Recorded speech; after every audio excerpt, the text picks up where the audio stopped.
Now that I've sewn the first side of my lanyard, I'm good to go ahead and sew the other side. And this side doesn't technically have to be sewn, but we're just going to even things out. So we'll sew 1/8 of an inch on this other side where it's just a fold, and it's just kind of a decorational thing. This is called the top stitch when we just sew on the top. It can be decorational top stitches, or they can have a purpose kind of anchoring things together.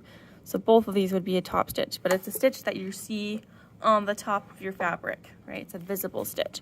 So I'm going to sew this again at 1/8 of an inch, and I'll zoom in to show you what 1/8 of an inch looks like here. Again, 1/8 of an inch is just the inside toe of this presser foot. That's what I'm lining up with.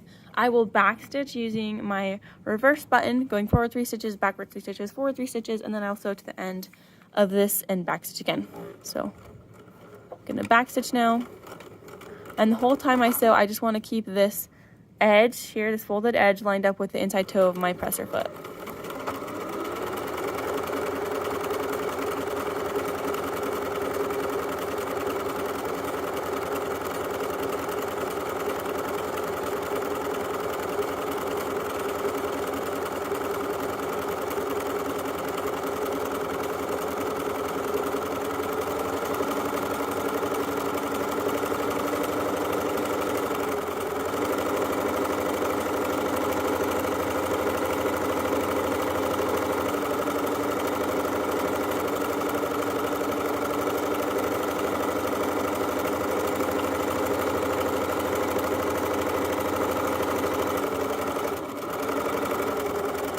Okay, as I get to the end here, I'm going to back stitch, forward 3, backward 3, forward 3. Now I just need to cut my threads, and I am done with this stitch.